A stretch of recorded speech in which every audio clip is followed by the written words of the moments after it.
సామెతల గ్రంథము 4వ అధ్యాయము 20 నుంచి 22 వచనాలు చదువుతున్నాను, వినండి. నా కుమారుడా, నా మాటలను ఆలకింపుము, నా వాక్యమునకు నీ చెవియొగ్గుము. నీ కన్నుల ఎదుట నుండి వాటిని తొలగిపోనీయకుము. నీ హృదయమందు వాటిని భద్రము చేసుకునము. దొరికిన వానికి అవి జీవమును, వారి సర్వ శరీరమునకు ఆరోగ్యమును ఇచ్చును. ఈ యొక్క మాటలు అండర్లైన్ చేసుకోండి అందరూ కూడా. దేవుడు కొన్ని మాటలు చెప్తున్నారు మనకి. ఏమంటున్నారంటే, నా మాటలను మీరు ఆలకించండి, నా వాక్యానికి మీరు చెవియొగ్గండి. మీ కన్నుల ఎదుటి నుంచి వాటిని తొలగిపోనియొద్దు. మీ హృదయమందు వాటిని భద్రం చేసుకోండి. ఇవి దొరికిన వానికి జీవము, సర్వ శరీరానికి ఆరోగ్యము. ఈ 4 మాటలు చెప్తున్నవారు ప్రభువే. ఈరోజు మంగళవారం కదా, స్వస్థత ప్రార్థన, స్వస్థత మనము దినముగా ఈ రోజుని స్వస్థత కొరకైన వాక్యాలు మాట్లాడుకుంటూ ఉంటాం. ఇప్పుడు నీ సర్వ శరీరానికి కూడా ఆరోగ్యము దేవుడు ఇవ్వాలని ఆశపడుతున్నాడు. సర్వ శరీరానికి మనకు ఆరోగ్యం ఇస్తారంట దేవుడు. కొన్ని ప్రాచీన ప్రతులలో ఇంటర్ప్రిటేషన్ చేసినప్పుడు ఆరోగ్యము అనే చోట ఔషధము అనేటువంటి మాటని వాడారు. ఆరోగ్యము అనే ప్లేస్లో మీ సర్వ శరీరానికి కావలసినటువంటి ఔషధం ఇస్తాను నేను. ఎప్పుడు ఇస్తాడంట ఆయన? ఈరోజు మనకి స్వస్థత దినము కాబట్టి ఆరోగ్యం కొరకు, అంటే స్వస్థతల కొరకు మనం ప్రార్థన చేస్తూ ఉంటాం అనేక సందర్భాల్లో.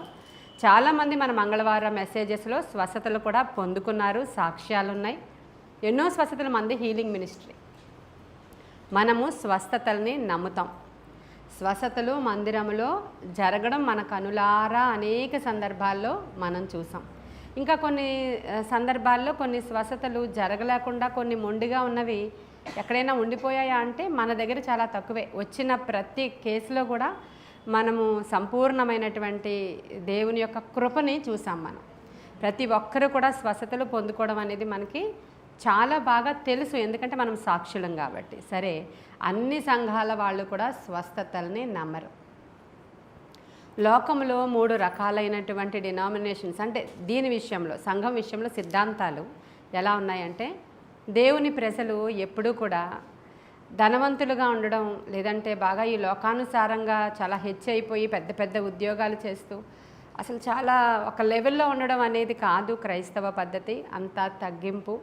మనకి కానీ ఆ పేదరికం రాకపోతే, మనం ఆ శ్రమల గుండా వెళ్ళకపోతే, ఆ అనారోగ్యం రాకపోతే మనం తెలుసుకోలేకపోతాం. కాబట్టి దేవుడి గురించి మనం వీటి గుండా ప్రయాణం చేస్తూ దీనత్వాన్ని, సహనాన్ని, మంచితనాన్ని, లేదంటే ఆ దయాళుత్వాన్ని తగుమాత్రపు స్థితిలో మనం ఇవి నేర్చుకుంటూ ముందుకు వెళితేనే అసలైన క్రైస్తవ్యం. అంతే తప్ప మరి ఇందాక మనం మాట్లాడుకున్నట్లు కాదు అనేది ఒక రకమైనటువంటి గుంపు. వెలగల వస్త్రాలు వారు ధరించకూడదు. లోకంలో రంగురంగులుగా వాళ్ళు కనబడకూడదు. హంగులు ఆర్భాటాలు ఉండకూడదు. వాళ్ళు ఎంత హెచ్చిపోయినా బాగా తగ్గింపుతో ఉండి వాళ్ళకు వచ్చిన ధనాన్ని సేవ కొరకు మాత్రం, దేవుని కొరకు మాత్రం, రోగుల కొరకు మాత్రం అలా ఉపయోగపడుతూ వాళ్ళు చాలా తగ్గింపు స్థితిలో ఉండేది. అది యేసుక్రీస్తు ప్రభు వారు మనకు నేర్పారు. ఆయన 2 అంగీలు ఉంటే ఒక అంగీ ఇచ్చేయమన్నారు. శిష్యులందరూ కూడా అలాగే అద్దె గృహంలో పౌలు గారు ఉండేవారు, ఆయనకి 2 అంగీలే ఉండేవి అనేటువంటి బోధ ఒక రకంగా ఉంది. మీరు ఇవన్నీ విన్నవే, మరొకసారి వినండి. ఇక 2వ రకమైనటువంటి బోధ ఉంది.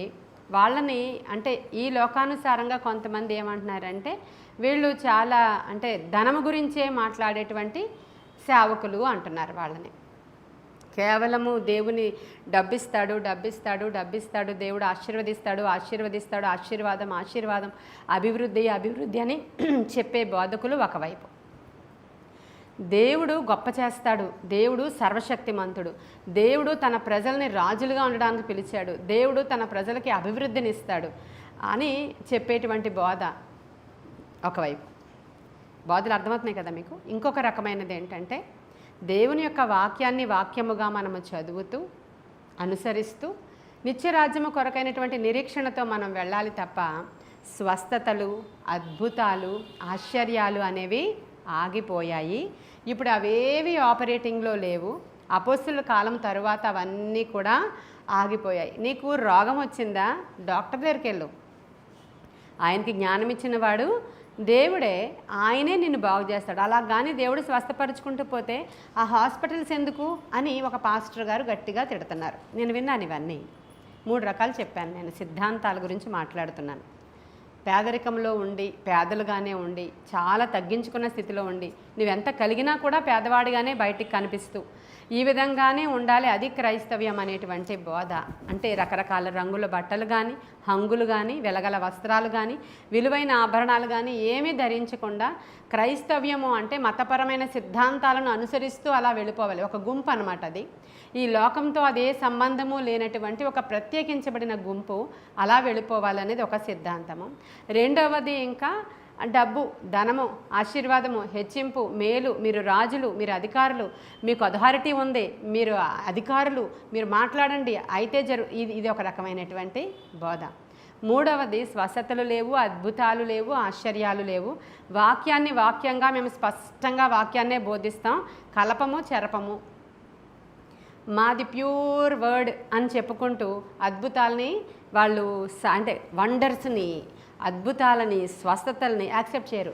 ఇన్ కేస్ బై మిస్టేక్ జరిగిపోయింది అనుకో అద్భుతం, జరుగుతుంది, అప్పుడప్పుడు అలా చేస్తాడు దేవుడు. వాళ్ళకే స్వస్థత అయిపోయింది అనుకోండి, అప్పుడప్పుడు మాకు జ్వరం వచ్చినప్పుడు తగ్గుతుంది అని చెప్తారనమాట వీళ్ళు. కాబట్టి ఈ 3 సిద్ధాంతాలు, 3 కాదు 300 సిద్ధాంతాలు మన ఎదురుగా ఉన్నా కూడా సిద్ధాంతాలన్నిటికంటే గొప్పవాడు దేవుడు. ఏ సిద్ధాంతం గొప్పది కాదు, సిద్ధాంతాలన్నిటికంటే గొప్పవాడు దేవుడు. ఆయన సర్వశక్తిమంతుడు, ఆయన ఏదైనా చేయుటకు సమర్థుడు. నిన్న నేడు నిరంతరం ఒకేలాగా ఉన్నాడు ఆయన. ఏవి ఆగిపోలేదు, ఏవి సాగిపోలేదు, ఏవి మట్టి కరిసిపోలేదు, ఏవి కూడా మరుగై ఉండలేదు. కానీ అన్నిటినీ చేయ సామర్థ్యము గలవాడు ఆయన. అర్థం చేసుకోవడంలో ఉంది మనము దేవుణ్ణి అర్థం చేసుకోవడానికి. ఇక్కడ సామెతల గ్రంథకర్త చెప్తున్నాడు, నా కుమారుడా నా మాటల్ని జాగ్రత్తగా ఆలకించడం కాదు, ఏమైనా ఉందా అక్కడ? నా మాటల్ని ఫస్ట్ ఆలకించండి. నా మాటల్ని మీరు ఏం చేయాలా? జాగ్రత్తగా ఆలకించాలి. ఆలకించడం అనేది దాంట్లో బోల్డ్ రకాలు ఉన్నాయి. ఆలకించడం అంటే వినడం, చాలా రకాలు ఉన్నాయి వినడంలో. ఇప్పుడు మనం ఇంట్లో నా వాక్యం మీరు ఆన్ చేసి పొద్దున్న పెట్టేసుకొని వంటగదిలోకి వెళ్ళి వంట చేసుకుంటారు. మీరు పిల్లలు వచ్చి అమ్మ ఇక్కడ ఇది ఎక్కడ ఉంది, అది ఎక్కడ ఉంది, మమ్మీ ఇదేం చేయమంటావంటే వాళ్ళకు కూడా సమాధానం చెప్తుంటారు. నా వాక్యాన్ని కూడా మీరు వింటూ ఉంటారు.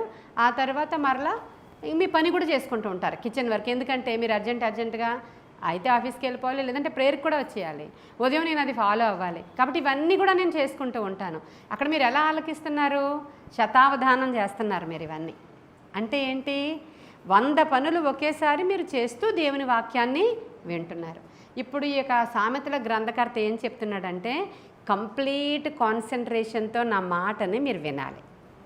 దేవుని మాటని అలా వినడానికి ఇక్కడికి వచ్చి కూర్చున్నారు. మీరు అలా వినడానికి ఇక్కడికి వచ్చారు. లేదంటే రేపు పొద్దున్నే ఇది అప్లోడ్ అయిపోద్ది, మీరు ఇంటి దగ్గర కూడా వినొచ్చు. ఇప్పుడు నేను చెప్పినట్లు వింటారు. లేదు పాస్టమ్ గారు నేను గదిలోనికి పోయి తలుపులు వేసుకొని ఆ ఆకాశమందు ఉండే దేవుడు చూస్తుండగా ఇలా వింటాను అనుకుంటే అలా కూడా వినొచ్చు. కానీ ఇక్కడికి వచ్చి కూర్చోవడం ద్వారా ఇంకా మనం ఇక్కడ ఎందుకు కూర్చున్నాం?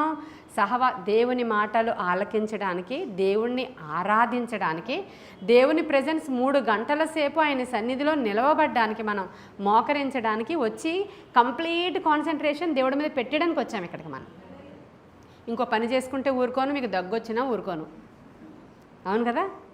తుమ్మొచ్చినా ఊరుకోను, దగ్గొచ్చినా ఊరుకోను. కాబట్టి ఇక ఏమీ చేయకూడదు, మా పాస్టమ్ గారి వైపు ఇలాగే చూడాలి అనేది మీకు అందరికీ తెలిసిన విషయమే. అదన్నమాట ఆయన మాటను ఆలకించడం అంటే అదేనండి. నీకు సర్వ శరీరానికి ఆరోగ్యం కావాలి, ప్రతి విషయంలో కూడా ఆయన ఔషధంగా నీకు ఉపయోగపడాలి అని అంటే నువ్వు అలా వినాలని. మాట ఆలకించడం అంటే అది. ఇక మరి వేరే ఏ విధమైనటువంటి తలంపుకి మీకు ఇంకా చోటు ఇవ్వడానికి వీల్లేదు.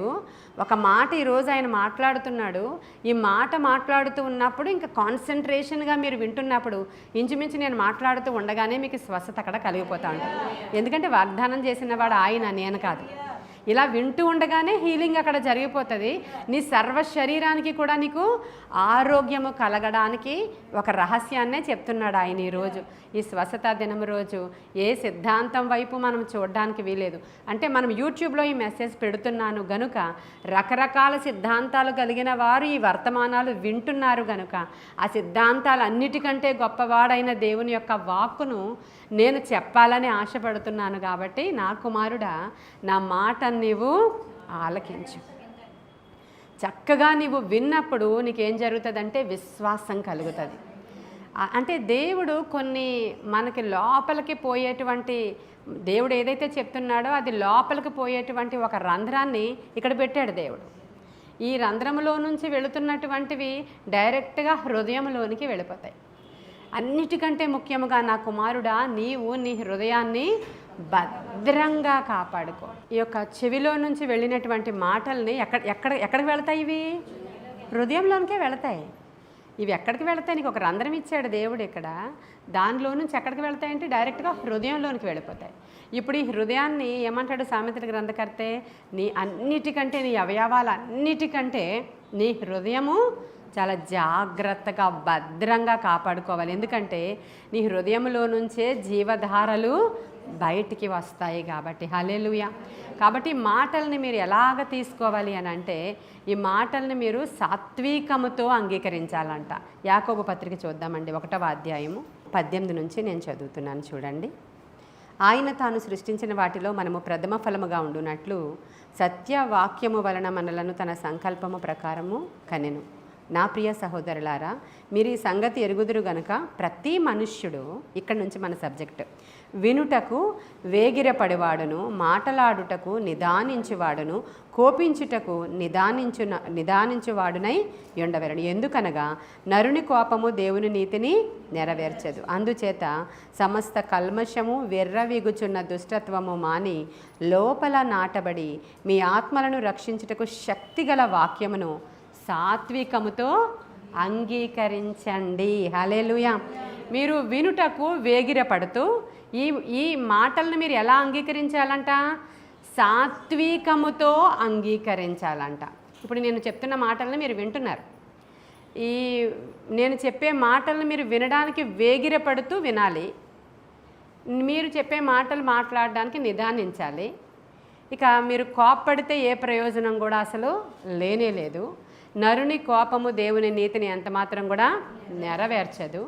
కానీ లాస్ట్కి వచ్చేటప్పటికల్లా ఏముందంటే, మీరు సాత్వికముతో ఈ వాక్యాన్ని మీరు సాత్వికముతో అంగీకరించాలి. ఇప్పుడు దేవుని వాక్యం ఏమని సెలవిస్తుందంటే, నేను నా మాటలు వినిన వాళ్ళకి మీ సర్వ శరీరానికి నేను ఆరోగ్యాన్ని కలుగజేస్తానని, మిమ్మల్ని నేను దీవిస్తానని, పక్షిరాజు యవ్వనము వలె మీ యవ్వనము క్రొత్తదగుచ్చుండునట్లు మేలుతో నేను మీ హృదయాన్ని నింపుతానని, నా యొక్క ఆరోగ్యకరమైన రెక్కల చాటున మీకు స్వస్థత ఉందని, నీతి సూర్యుని యొక్క మరి కిరణాలలో, అంటే మలాకి గ్రంథంలో ఉంటుంది ఆ మాట, నీతి సూర్యుని యొక్క కిరణాలు అనే మాట ఉంటుంది. మలాకి గ్రంథం 4వ అధ్యాయం 2వ వచనంలో, అయితే నా నామమందు భయభక్తులు గలవారగు మీకు నీతి సూర్యుడు ఉదయించును, అతని రెక్కల క్రింద మీకు ఆరోగ్యము.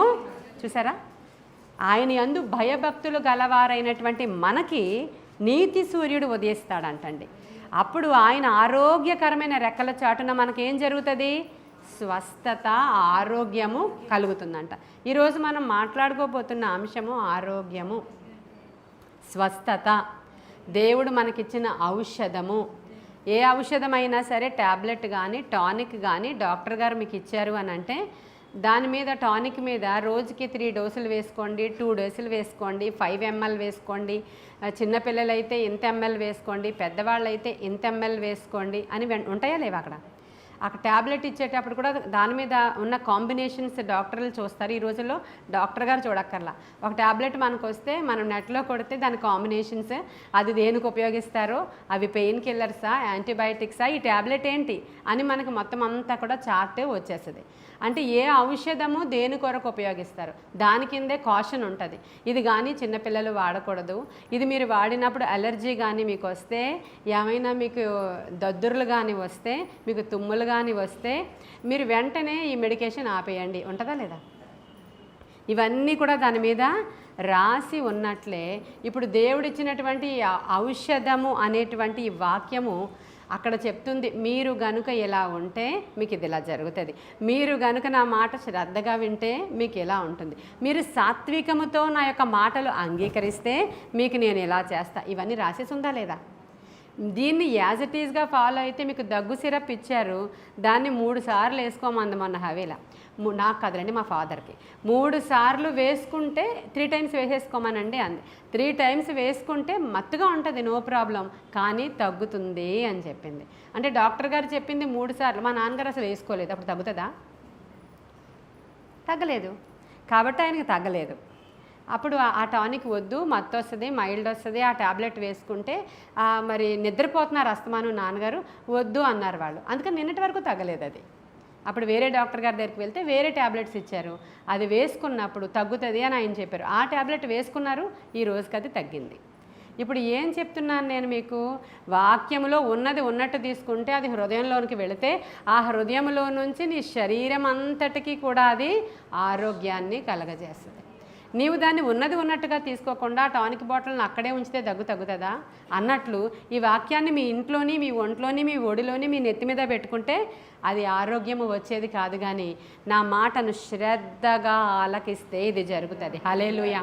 ఫస్ట్ థింగ్ ఇది. చెవి గురించి మాట్లాడుకుంటున్నా. చెవిలో నుంచి అనుదినము అక్కడ ఆయన మాటని ఎలా వినాలో చెప్తున్నాను ఇప్పుడు నేను. వాక్యాన్ని మీరు ఎంత శ్రద్ధగా వింటారో అంత గట్టిగా పనిచేస్తుంది అది, అంత గట్టిగా పనిచేస్తుంది అది. నా మాటని ఎంత శ్రద్ధగా మీరు విని దాన్ని లోపలికి వేసుకుంటారో ఇమ్మీడియట్గా అంత గట్టిగా అది పనిచేయడం ప్రారంభిస్తుంది.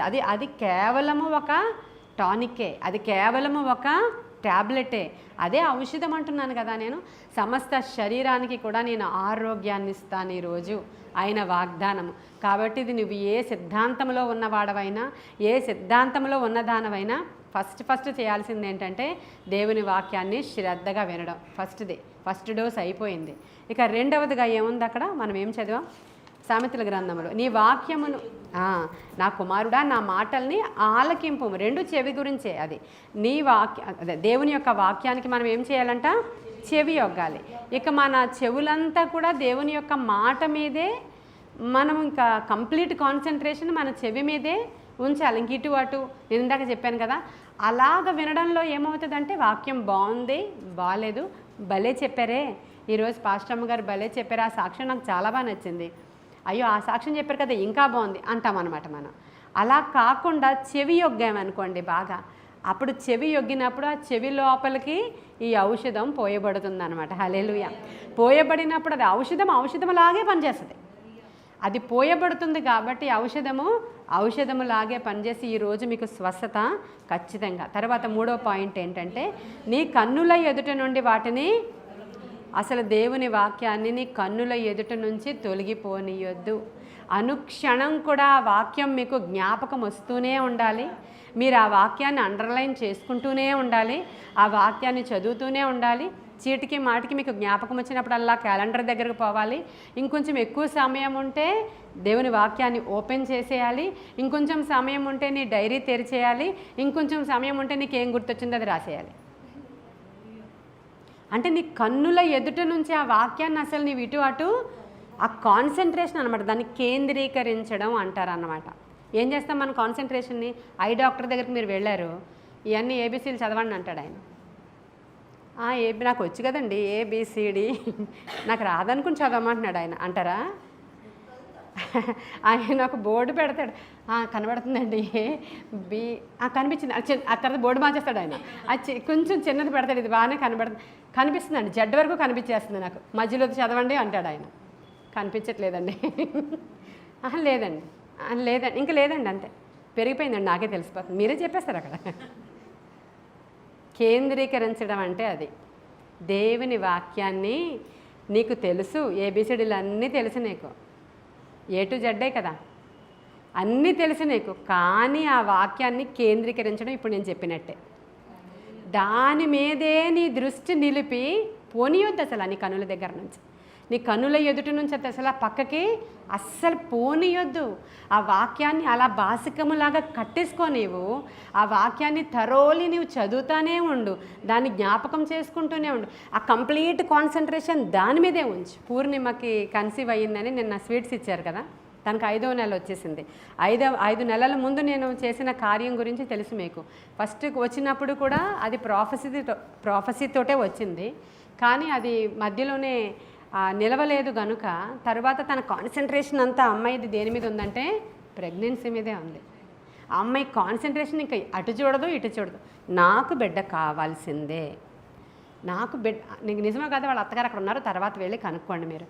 ఇక ఏ కాన్సన్ట్రేషన్ లేదు. పాస్టర్ అమ్మగారి దగ్గరికి వచ్చిందా, నాకు బిడ్డ కావాల్సిందే.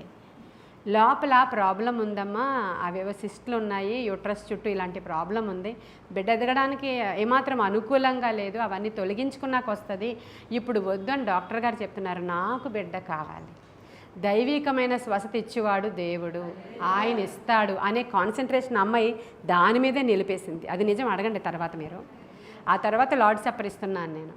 ఎప్పుడో వసతులే, దేవుడు వాగ్దానం చేశాడు కాబట్టి మరి నేను లేస్తున్నాను 3 గంటలకు. ఇది కాదు అమ్మాయిది. 3 గంటలకు లేవడం, భర్తను లేపేయడం, ఇద్దరూ కలిసి కావాలి మాకు బిడ్డ అని ప్రార్థన చేయడం. అయితే ఆ రోజు నేను ప్రార్థన చేస్తున్నప్పుడు, ఆ రోజు స్వస్థత కోసం ప్రార్థన చేస్తూ నేను ఆ లార్డ్ సప్పర్ మీకు ఇచ్చేటువంటి ఆ టిన్నుని పట్టుకొని పొట్ట మీద చేపెట్టి, నువ్వు కన్సీవ్ అవుతున్నావు, దేవుడు కార్యం చేస్తాడని చెప్పి ప్రవచించి ఈ యొక్క వైన్కి నేను ప్రార్థన చేసి ఆ అమ్మాయికి ఇచ్చాను. ఇచ్చిన తర్వాత భారతి గారు వాళ్ళు సొంత ఇల్లుని అక్కడ ఇచ్చేసి మన చర్చ్ కోసమని దగ్గరగా వచ్చారు. ఆ ఇంటి మా ఇంటికి దగ్గర కాబట్టి ప్రేయర్ నుంచి వెళుతూ అలాగా వాళ్ళ ఇంటికి వెళ్ళినప్పుడు ఇంకా వాళ్ళ ఇంటి గురించి నేను ప్రార్థన చేయలేదు. చేయకుండానే కుమారి నాతో పాటు వచ్చింది, మణి నాతో పాటు వచ్చింది, స్వాతి నాతో పాటు. అంటే మేము వెళ్ళిపోతున్నాం ఇంటికి. వెళ్ళిపోతూ అలా వెళ్ళామన్నమాట. మణి కారులో వెళ్ళాం. అక్కడికి వెళ్ళేసరికి నేను ఇంకా ప్రార్థన చేయలేదు. ఆ వాటర్ చేతిలో పెట్టుకున్నాను, ఇంకా ప్రార్థన చేయలేదు. ఈ లోపల కుమారి తన ప్రాఫెసీ వస్తుంది, ఆల్రెడీ పాస్టర్ గారు ప్రవచించిన బిడ్డ తన కడుపులో గెంతులు వేస్తున్నాడు అని.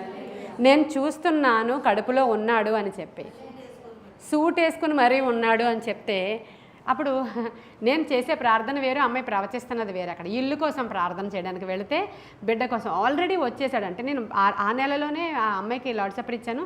ఆల్రెడీ ఆ మాట చెప్పున లోపలికి వాడు వెళ్ళిపోయాడు అని ఆ అమ్మాయి ప్రాఫెసీ చెప్పింది. అయిపోయింది, 3 నెలలు అయిపోయింది. వాళ్ళు ఏం చెప్పలేదు, నాకు ఎవరు ఏం చెప్పలేదు, ఎవరు ఏమనుకోలేదు. ఇలాంటి ప్రాఫెసీ వచ్చిందన్నా కూడా వచ్చిన వాళ్ళు అనుకుని ఉండొచ్చు, నాకు తెలియదు. 4వ నెల 3వ నెల అయిపోయిన తర్వాత వాళ్ళ అత్తగారు నాకు ఫోన్ చేసి, అమ్మ ఆ నెలలోనే పూర్ణిమ కన్సీవ్ అయింది, కాకపోతే ముందు ఇలా అయింది కనుక 5వ నెల వచ్చే వరకు చాలా జాగ్రత్తగా ఉండాలనే ఉద్దేశంతో ముందుగా మేము చెప్పలేదు అన్నాం. ఇది ఇచ్చినవాడు దేవుడు, హల్లెలూయా. కాబట్టి ఆయన చెప్పిచ్చాడు. కేంద్రీకరించింది బిడ్డ మీద ఆ అమ్మాయి దృష్టి. ఆ అమ్మాయి దృష్టి అంతా బిడ్డ మీదే కేంద్రీకరించి ఆ వాగ్దాన ఫలాన్ని పొందేసుకుంది. హల్లెలూయా. అది దృష్టి ఉంచడం అంటే. ఇంకా వేరే ఏ దృష్టి ఉండకూడదు. ఆ ఫంక్షను, ఈ ఫంక్షను, ఎక్కడికి వెళదాం, అక్కడికి వెళ్దాం, ఆ డ్రెస్సు, ఈ డ్రెస్సు, అమ్మాయికి ఏమీ లేదు. నిజంగా చెప్తున్నాను నేను. ఇక మనకైతే ఇక్కడ అనేక మంది వాగ్దానం పొందుకోలేకపోవడానికి కారణం మన కాన్సన్ట్రేషన్లు రకరకాలు. నేను చెప్తున్నది అబద్ధమా నిజమా? హవీలో చెప్పాలి లాస్ట్లో ఉంది. నిజమా అబద్ధమా? కాన్సన్ట్రేషన్ పెట్టండి, మీకు అది జరగకపోతే అడగండి నాకు. అలా కాదు కదా, ఇది ఇక్కడ ఉన్నంతసేపే 2 కన్నీళ్ళు, ఆ తర్వాత బయటికి వెళ్ళిన తర్వాత ఇక్కడ ఇక్కడ ఇక్కడ ఇక్కడ దాని మీద ధ్యాస, బంగారం మీద ధ్యాస, ఫంక్షన్ మీద ఎవరికో ఫంక్షన్ అయితే కుక్కల హడావిడి, ఇవన్నీ కూడా మందే. ఒక దాని మీద నీవు దృష్టి నిలిపినప్పుడు నీ దృష్టి పక్కకి పోనివ్వద్దు. నీకు కావాలా కనాను ప్రాంతాన్ని చూపిస్తాను, అబ్రహాం ఇలారా కొండ దగ్గర నుంచో. ఎందుకు చూపించాలి దేవుడు? దాని మీద దృష్టి నిలుపు అని చెప్పడానికి. దాని మీద నీ కళ్ళు ఉండాలి, ఇంకెక్కడికి వెళ్ళొద్దు. సరే, ఆయన దాని మీదే ఆయన దృష్టి నిలిపేలాగా బయటికి రా. నీ దృష్టి అంతా ఆకాశ నక్షత్రం, ఇంక దేని మీదకే పోనీకు అన్నాడు. దేని మీదకే పోనీను. చూస్తున్నావా? లెక్కపెట్టు. లెక్క పెడుతున్నాను ప్రభా, లెక్క పెడుతున్నాను. 10,000 వరకు లెక్క పెట్టాను, ఇంక లెక్క పెట్టలేను ప్రభా. అంతే, లెక్క లేనంత విస్తారమైన జనాంగం. దాని మీదే దృష్టి ఉంచు, దాని మీదే నీ దృష్టి నిలుపు. అప్పుడు నీకు అది అనుగ్రహించబడుతుంది. ఇది గొప్ప గొప్ప రహస్యాలు బైబిల్ అంతా ఉన్నాయి. బైబిల్ అంతా ఉన్నాయి, దాని మీదే కాన్సన్ట్రేషన్. కాబట్టి స్వస్థతల కోసం ఈరోజు ఎంతమంది ఎదురు చూస్తున్నారు? ఎలాంటి మొండి బండ సమస్యలైనా రోగాలైనా స్వస్థపరచడానికి ఆయన సామర్థ్యము గలవాడు. డాక్టర్ డెరిక్ ప్రిన్స్ అనేటువంటి ఆయన దయ్యాల మీద, స్వస్థతల మీద చాలా పెద్ద పెద్ద పుస్తకాలు రాశారు దయ్యాల గురించి. ప్రతి స్వస్థత వెనక ఒక దయ్యం ఉంటుందని ఆయన అభిప్రాయం. అది ప్రతి అనారోగ్యము వెనక, స్వస్థత కదా, అస్వస్థత వెనక ఒక దయ్యం ఉంటుంది. ప్రతి అనారోగ్యం మీ ఒంట్లో ఏమున్నా కూడా ఆ అనారోగ్యం వెనక ఖచ్చితంగా అది, ఈవెన్ ఎలర్జీ, షుగర్, బీపీ కూడా, దాని వెనక కూడా ఉన్నది దురాత్మే అనేది ఆయన యొక్క బుక్లో ఆయన రాసినటువంటిది. ఆయన మెడికల్ డాక్టర్. ఆయన అమెరికా బ్రిటిష్ వాళ్ళ హాస్పిటల్లో 5.5 సంవత్సరాలు మిలిటరీ డాక్టర్గా చేశారు ఆయన. 2వ ప్రపంచ యుద్ధం వచ్చినప్పుడు ఈజిప్టు, లిబియా ఇలాంటి ప్రాంతాలలో ఎడారుల్లో ఆ సైన్యముతో పాటు ఈ డాక్టర్లు కూడా పనిచేయాలి అక్కడ. అలాంటి డాక్టర్ గారు ఆయన, డాక్టర్ డెరిక్ ప్రిన్స్ ఆయన పేరు. అయితే ఎడారిలో సైనికులందరికీ కూడా ఎగ్జిమా అనేటువంటి శరీర సంబంధమైనటువంటి ఒక చర్మ వ్యాధి వచ్చి మొత్తం శరీరం అంతా కూడా కాళ్ళు చేతులు చిట్లిపోయి దానిలో నుంచి రక్తం వచ్చేస్తూ టూ బ్యాడ్ అనమాట. ఇంకా అది సంవత్సరాల తరబడి మంచాల మీదే ఉండే దుస్థితిలో ఉన్నటువంటి పరిస్థితుల్లో ఈ డాక్టర్ గారికి కూడా అదే రోగం వచ్చేసింది. అసలు ఇది సంవత్సరం నుంచి ఒక్క బెడ్ మీద ఉండడం అంటే ఒకసారి ఆలోచించాలి మీరు. అయితే ఈ డెరిక్ ప్రిన్స్ అనే ఆయన ఎలాంటి ఆయన అంటే, ఆయన ఇండియాలోనే పుట్టారు, ఫారినరే కానీ ఇండియాలో పుట్టారు. వాళ్ళు ఇక్కడికి వచ్చినప్పుడు అన్నమాట ఇండియాలోనే పుట్టారు ఆయన ఎలాంటి వాడంటే క్రైస్తవుడే కానీ క్రైస్తవ మత సిద్ధాంతాలను వినినప్పుడు చూసినప్పుడు అవన్నీ ఆయనకి ఫూలిష్గా అనిపించేవి. ఎలా అంటే ఇప్పుడు ఒక సంఘం, ఆ సంఘంలో రెగ్యులర్గా ఇలా భయంతో వచ్చేయడం, కొన్ని కట్టుబాట్లు, కొన్ని నిబంధనలు, ఇలాగే భూస్థాపన చేయాలి, దేవుడు అమ్మో భయము, లేకపోతే ఇలాగే ఉండాలి, ఇవన్నీ సిద్ధాంతాలు ఆయనకి ఫూలిష్గా అనిపిస్తూ ఉంటాడు. దేవుడు అనేవాడు ఉంటాడు, కానీ మరీ ఇలా ఫూలిష్గా ఇంత ఖచ్చితంగా ఇంత భయంగా ఇటు చూడొద్దు అటు చూడొద్దు అనే మతపరమైన సిద్ధాంతాలు జ్ఞానులు ఎవరు కూడా వినరు. ఇది జ్ఞానులకి సంబంధించింది కాదు అని చెప్పి ఒక టైంలో ఆయన నాస్తికుడు అయిపోయాడు. అంటే నాలెడ్జ్ని బట్టి, తల జ్ఞానాన్ని బట్టి ఆయన నాస్తికుడిగా ఉంటాడు దేవుడు. కానీ మరీ ఇన్ని ఆచారాలు, నిబంధనలు, అసలు మందిరాలను చూసినప్పుడు ఏవో ఒక ఆచార సంబంధమైన క్రతువులు జరిగించుకునేటువంటి ఒక ప్లేస్ అనిపించేది ఆయనకి, అంతే. ఆయన ఉద్దేశంలో అదే అది. అలాంటి ఆయన, బైబిల్ ఉంది ఆయన దగ్గర, కానీ ఆయన పనితీరు మాత్రం ఇది. ఆయన డాక్టర్ కదా, వైద్యం కావాలంటే మెడిసిన్ ఇవ్వాలి, అది ఆయన ఉద్దేశము. కానీ ఒక సందర్భంలో దేవుడు ఆయన్ని దర్శించి ఏం చేశారంటే కనులను తెరిచారు. హల్లెలూయా, కనులను తెరిచారు. ఇంకా 3వ పాయింట్ ఏంటంటే, నీ కనుల ఎదుట నుండి వాటిని తొలగిపోనియొద్దు అన్నారు కదా. ఇప్పుడు ఈ కనులు ఆయనకు తెరవబడినప్పుడు అప్పుడు ఆయనే రీసెర్చ్ చేసుకుంటున్నాడు. దేవుని యొక్క వాక్యాన్ని చదువుతూ ఉన్నప్పుడు అప్పుడు దేవుని వాక్యాన్ని ఈ లేఖన భాగం ఆయనకి ఏమనిపించిందంట, ఇందులో చాలా మర్మం ఉంది అనిపించిందంట. అనిపించి శ్రద్ధగా దేవుని వాక్యాన్ని ఆలకించడం మొదలుపెట్టాడంట. శ్రద్ధగా ఆయన వాక్యానికి చెవి యొగ్గడం మొదలుపెట్టాడంట.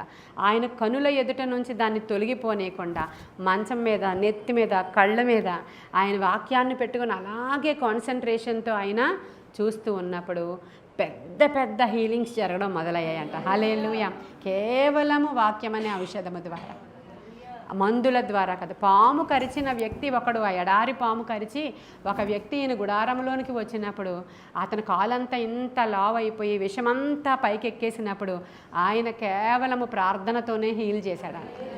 అంటే అతను అంత భయంకరమైనటువంటి వ్యక్తి కూడా రక్షణలోనికి వచ్చాడంట. అక్కడే నీళ్లు లేని స్థలాలలో బాప్తిస్మాలు వాళ్ళకి. అలాంటి గొప్ప గొప్ప స్వస్థతలను ఆయన చూసి ఆయన దయ్యాలను వెళ్ళగొట్టండి అని ఒక పెద్ద బుక్ రాశాడు. ఎంత బుక్ ఉంటుంది, మొన్న మీకు చెప్పాను నేను, ట్రైన్లో రాజమండ్రి పరిచర్కి వెళుతున్నప్పుడు పెద్ద పుస్తకం చదువుకుంటూ వెళ్ళేదాన్ని నేనని చెప్పి.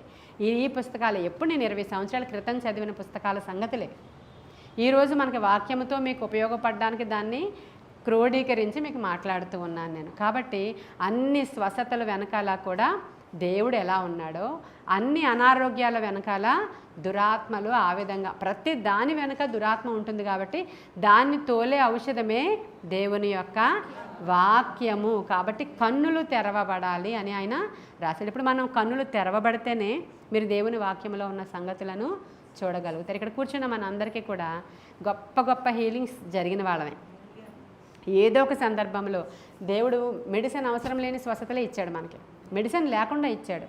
అలా అని చాలామంది సేవకులు అంటున్నారు, అయితే ఆ హాస్పిటల్ మూసేసుకోమని, ఈ హాస్పిటల్ మూసేసుకోమను, నువ్వు అక్కడ ఒక బోర్డు పెట్టుకో, అక్కడ తాయెత్తులు కట్టేవాడు కూర్చుంటాడు కదా, అలాగ నువ్వు కూడా కూర్చొని ఒక పాస్టర్ గారు వేరే పాస్టర్ గారిని తిడుతున్న సందర్భాలు ఇవి. కాబట్టి దేవుని వాక్యములో స్వస్థత ఉంది. ఆయన దేనికైనా చాలిన దేవుడు, ఆయన చేతులేం కురచగా లేవు. ఆయనే మనల్ని అసలు సృష్టించిన వాడికి, మనం తయారు చేసిన వాడికి ఏ అవయవంలో ఏ డిఫెక్ట్ ఉందో ఆయనకే తెలుసు. ఆయన దగ్గరికి వెళ్ళి మనం అడిగి ఆయన దగ్గర నుంచి తీసుకోవాలి. అదే కదా నీతి సూర్యుని యొక్క కిరణాలు మన మీద పడతాయి, అది వెలుగుతో నింపబడినటువంటి వాక్యము. ఈ వెలుగు చీకట్లో నుంచి అనారోగ్యాలు వస్తాయి మీ దగ్గరికి. ఈ యొక్క సూర్యుని కిరణాలలో నుంచి ఆరోగ్యము వస్తుంది. నీ కన్ను తేటగా ఉంటే నీ దేహం అంతా కూడా వెలుగుమయమై ఉంటుందని చెప్పాలి. ఇప్పుడు మనం వెలుగు గురించి మాట్లాడుకుంటున్నాం. ఇప్పుడు కన్నులు ఎదుట నుంచి ఈ వాక్యాన్ని తొలగిపోనివ్వద్దు. ఈ కన్నులు ఎలా ఉండాలి? ఇప్పుడు తేటగా ఉండాలి. నీ కన్ను తేటగా ఉంటే ఈ చీకటి ఎక్కడ ఉంటుంది? నీ బాడీలో ఉంటుందా? ఉండదు. ప్రతి అనారోగ్యము పారిపోవలసిందే. టైం పట్టొచ్చేమో, కాకపోతే నువ్వు కాన్సన్ట్రేషన్ నిలుపు. ఔషధానికి కూడా టైం పట్టదా నీకు? 3 సార్లు మొత్తం టానిక్ బాటిల్ అయిపోవద్దా? ఆ స్ట్రిప్ అంతా అయిపోవద్దా? ఇంజెక్షన్ ఎక్కడికి వెళ్తుంది? రక్తములోనికి వెళుతుంది. రక్తంలోనికి వెళ్ళేలాగా నర్వ్స్లో నుంచి పెడితే కదా నీకు శరీరంలో ఆరోగ్యం కలుగుతుంది. పైన ఇలా తీసి లేయర్కి చేసేస్తే అయిపోతుందా? అవ్వదు. అది నీ లోపలికి కూడా ఈ యొక్క వాక్యము వెళితేనే ఆ హీలింగ్ జరిగేది. నీకు బిడ్డ అయినా పుట్టని, లేకపోతే ఆ క్యాన్సర్ అయినా పోని, లేకపోతే ఏ అనారోగ్యం అయినా అవని, అదేదో మరి ఉండనియండి, చేశాను ప్రార్థన, తగ్గలేదు, వదిలేశాను. వదలొద్దు అనేదే ఇక్కడ మాట. ఆ ట్యాబ్లెట్ వదలట్లేదు. మీరు ఎవ్రీడే వేసుకునే ట్యాబ్లెట్ వేసుకోకపోతే అమ్మ రాత్రికి ఏమైపోద్దానని, కానీ వాక్యాన్ని వదిలేస్తాం. ఆ విధంగా వాక్యాన్ని పట్టుకొని దేవుడు గొప్ప స్వస్థతలు చేయడానికైనా సామర్థ్యము గలవాడు. 1 కొరింథీయులకు రాసిన పత్రిక 1వ అధ్యాయం 25వ వచనం. దేవుని యొక్క వెర్రితనం మనుష్య జ్ఞానము కంటే జ్ఞానము కలది, దేవుని బలహీనత మనుష్యుల బలము కంటే బలమైనది అనేటువంటి మాట చూసారా? దేవునికి కూడా వెర్రితనం ఉంది. దేవుని వెర్రితనం అట మనుష్యుల జ్ఞానం కంటే జ్ఞానము కలది. నేను సాధు సుందర్ సింగ్ అనేటువంటి ఆయన గురించి మీకు చెప్పాను. ఆయన అస్తమాను పరలోకం వెళ్ళొస్తూ ఉంటారని. ఒకరోజు అలాగే పరలోకం మధ్యలో దూతలు కనబడుతున్నారు. ఆయన మధ్యాకాశం దాటి వెళుతూ ఉన్నప్పుడంటే ఒక తత్వవేత్త చనిపోయాడంట. ఆ రోజు తత్వజ్ఞాని చనిపోయాడు. తత్వజ్ఞానులు ఏమంటారు? దేవుడు లేడు, దయ్యము లేడు, అంతా కూడా జ్ఞానమే ఉంది, అంతా కూడా ఈ రీసెర్చ్ చేసిందే ఉంది. సోక్రటీస్ లాంటి వాళ్ళు అన్నమాట. అదే జ్ఞానము, జ్ఞానానికి మూలం అదే, అన్నీ అదే అని చెప్తుంటారు తత్వవేత్తలు. వాళ్ళని తత్వవేత్తలు అంటారు. ఆయన వెళ్ళేసరికి దూరం నుంచే చూస్తున్నాడంట. అతని కన్నులతో ఆ పరలోక పట్టణం కనబడుతుంది. అతనికి వెలుగుమయమైనటువంటి పరలోక పట్టణం కనబడుతుంది. అతను దగ్గరికి వచ్చేటప్పటికల్లా బంగారు వీధులు కనబడుతున్నాయి. అసలు ఇది ఒక మహిమ రాజ్యం కనబడుతుంది. అక్కడ అసలు ఆ ప్రెజెన్సే వేరుగా ఉంది. అక్కడికి వెళ్ళేసరికి ఆ నీతి సూర్యుని కిరణాల యొక్క కాంతి తేజోమయమైనటువంటి ఆ పట్టణాన్ని చూస్తూ ఇదేంటి ఆఫ్టర్ డెత్ నేను ఎక్కడికి వెళ్ళాను, పట్టణం ఏంటి, వెలుగేంటి, బంగారం ఏంటి, దూతలేంటి, మహిమేంటి, నేను నమ్మను. అక్కడ కూడా నేను నమ్మను, ఇది నా సిద్ధాంతానికి చాలా వ్యతిరేకమైనది, నేను యాక్సెప్ట్ చేయను, నేను ఈ పట్టణాన్ని యాక్సెప్ట్ చేయను అంటున్నాడంట అక్కడ కూడా. అప్పుడు దూతల్ని ఈయన అడుగుతున్నాడంట, ఇతను దేవుణ్ణి యాక్సెప్ట్ చేయలేని వాడు కదా, మరి ఇతను నరకానికి కదా వెళ్ళాలి, అసలు పరలోక పట్టణం చూసే ఛాన్స్ ఇతనికి ఎలా వచ్చింది అని అడిగాడంట. అడిగితే కొందరి యొక్క కన్నులు తెరవడానికి దేవుడే ఇక్కడికి తీసుకొస్తాడు. వాళ్ళని తీసుకొచ్చినప్పుడు వాళ్ళు ఇది చూసిన తర్వాత వాళ్ళు ఎలా ఉంటారో నువ్వు స్పష్టంగా చూస్తున్నావు కదా, వాళ్ళు ఒప్పుకోరు. వాళ్ళ కన్నులు తెరవబడే వరకు ఒక చీకటి విలము గల స్థలములో తడుముకుంటూ ఉన్నటువంటి ప్లేస్లో వాళ్ళకి జ్ఞానం వచ్చి తెలిసి పశ్చాత్తాప పడే వరకు వాళ్ళ బిలములో ఉంచబడతారు అని చెప్పాడంట. హల్లెలూయా. బైబిల్లో కాకుండా మనకు తెలియని సంగతులు దేవునికి ప్రకృతికి అతీతమైనవి చాలా ఉన్నాయి. అంటే మనం ఇలాగా చనిపోగానే ఇటు పరలోకం ఇటు నరకం ఇలా తోసేస్తారేమో అనుకుంటాం. మనకు తెలియదు కదా. మన ఆత్మలు ఎక్కడ కొన్ని సందర్భాల్లో అలాగే చూపిస్తారు, అలాగే చెప్తారు. వీళ్ళు మాత్రం ఒక చీకటి గల బిలములో ఉంచబడతారు. వాళ్ళు తడుములు ఆడుకుంటూ బ్రతుకుతారంట. అక్కడ వాళ్ళకి జ్ఞానం కలగాలంట, ఒప్పుకోలు కలగాలంట, పశ్చాత్తాపం కలగాలంట.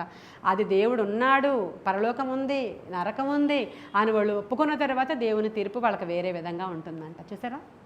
కాబట్టి అక్కడ వాని కన్నులు తెరవబడే వరకు, పశ్చాత్తాపడే వరకు చీకట్లో ఉన్నట్లు ఇక్కడున్నటువంటి మానవుల కళ్ళు కూడా తెరవబడే వరకు కూడా. ఎందుకు? నీ కన్నులు తెరవబడి వాక్యాన్ని చూసే వరకు కూడా దానిలో ఉన్న సంగతులు ఎంత పెద్ద ప్రీచర్ అయినా గ్రహించలేడంతే. ఎంత పెద్ద సిద్ధాంతాన్ని సృష్టించిన సిద్ధాంతకర్త అయినా, కొన్ని లక్షల మంది ఆ సంఘానికి పోయినా వాళ్ళు ఈ సిద్ధాంతాలని గమనించలేరు. కాబట్టి ధనము ధనము ధనము అనేటువంటి గాస్పల్ కాదు, పేదరికము కాదు, స్వస్థతలు లేవు ఉన్నాయి అనే బాధ కాదు. కానీ నీ ధర్మశాస్త్రంలో ఆశ్చర్యకరమైన సంగతులు చూచులాగున నా కన్నులు తెరవండి. దీనిలో ఉన్న సంగతులు నేను లోపలికి తీసుకొని ఆరోగ్యము పొందుకొని, ఆశీర్వాదము పొందుకొని, స్వస్థత పొందుకొని, ఆయన దీవెన పొందుకొని, ప్రియుడా నీవు ఆత్మలో వర్ధిలిన ప్రకారం అన్ని విషయాలలో హల్లెలూయా, అది దేవుని యొక్క చిత్తము, దేవుని యొక్క కృప. ఇట్టి కృప దేవుడు మనకు అనుగ్రహించునుగాక. ఈ కొన్ని మాటలు దేవుడు మన వెనికిడిలో దీవించునుగాక. ఆమేన్. ప్రార్థన చేసుకుందాం. అస్వస్థతగా ఉన్నవాళ్ళు ఏకీభవించండి నాతో పాటు ప్రార్థనలో. ఎలాంటి అనారోగ్యమైన దేవుడు స్వస్థపరచడానికి సామర్థ్యము గలవాడు ఆయన. ఒక్క మాటతో నీవు స్వస్థత పొందుకుంటావు. ఈరోజు ఈ ప్రార్థనతో కూడా నువ్వు హీలింగ్ పొందుకుంటావు. అది ఎలాంటి బండ మొండి సమస్య అయినా కూడా. దేవానికి వందనాలు, స్తోత్రాలు. మహాపరిశుద్ధుడవైన తండ్రి, మహోన్నతుడవైన తండ్రి, సర్వోన్నతుడవైన తండ్రి, సర్వాంతర్యామివైన తండ్రి, నీతి సూర్యుడానికి వందనాలయ్యా. నీ ఆరోగ్యకరమైన రెక్కల చాటున అయ్యా మాకు స్వస్థతలు కలుగునుగాక నా తండ్రి. శారీరక, మానసిక, ఆత్మీయ, ఆర్థిక స్వస్థతలు యేసు నామములో మాకు కలుగునుగాక తండ్రి. మా శరీరాలు ముట్టండి తండ్రి. ఆయన యేసు నామములో స్వస్థత శీఘ్రముగా కలుగునుగా. మంచాల మీద ఉండి ఎన్నో సంవత్సరాల నుంచి ఏడుస్తూ ఉన్నటువంటి బిడ్డలు ఈరోజు ఈ ఆరోగ్యకరమైనటువంటి వాక్యము వారు విందురుగాక నా తండ్రి. స్వస్థత శీఘ్రముగా వారికి కలుగునుగాక. ఆరోగ్యము వారికి కలుగునుగాక. ఆయుష్ వాళ్ళకి కలుగునుగాక. దీవెన వాళ్ళకి కలుగునుగాక. నెమ్మది వాళ్ళకి కలుగునుగాక. ఆ అనారోగ్యాల వెనుక ఉన్నటువంటి దురాత్మలు నజరేయుడైన యేసు నామములో బయటికి పొమ్మని గద్దిస్తున్నాను. స్వస్థత శీఘ్రముగా కలుగునుగాక. స్వస్థత శీఘ్రముగా కలుగునుగాక. అతడు పొందిన దెబ్బల చేత మాకు స్వస్థత కలుగునుగాక. అతడు కార్చిన రక్తము ద్వారా మాకు స్వస్థత కలుగునుగాక. స్వస్థపరచడానికి ఆయన సామర్థ్యము గలవాడు. మా యొక్క ఔషధం ఆయనే, మా గుగ్గిలపు చెట్టు ఆయనే, మా పరమ వైద్యుడు ఆయనే. స్వస్థత శీఘ్రముగా వారికి కలుగునుగాక. నడినెత్తి నుంచి అరికాలు వరకు ఉన్న ప్రతి రోగాలు పారిపోవునుగాక. మరణకరమైన రోగాలకు ఆజ్ఞాపిస్తున్నాను. యేసు నామములో బయటికి పొమ్మని గద్దిస్తున్నాను. Thank you master. Wonder working God, marvellous God, fire of God, power of God. స్వస్థత కలుగునుగాక. స్వస్థత కలుగునుగాక. విడుదల కలుగునుగాక. ఆత్మకార్యాలు జరిగించినందుకు వందనాలు. వాక్యము ఫలింపచేయండి. ఆత్మకార్యాలు జరిగించండి. నీ కృపగల హస్తానికి వాక్యాన్ని, స్వస్థతలను, మా సంఘాన్ని, వినుచున్న వారిని, స్వస్థపరచబడిన వారిని, స్వస్థత పొందుకున్న వారిని అప్పగించుకుంటూ మీరిచ్చిన స్వస్థత స్థిరపరచమని నాయన ఏలుబడి చేస్తున్న ప్రతి చీకటి దురాత్మ సమూహాల ప్రభావము యేసు నామంలో వారిని విడిచి బయటికి పారిపోవునుగా. కంప్లీట్ హీలింగ్ ఇవ్వమని నీ కృపగల హస్తానికి బిడ్డలందరినీ అప్పగించుకుంటూ యేసయ్య శ్రేష్ఠ నామంలో ఈ ప్రార్థనని సన్నిధికి చేర్చుకుని జవాబు దయచేయమని మిక్కిలి వినయముగా అడిగి ప్రార్థించి వేడుకొని పొందుకొని ఉన్నాము మా ప్రియ పరలోకపు మా తండ్రి. God bless you.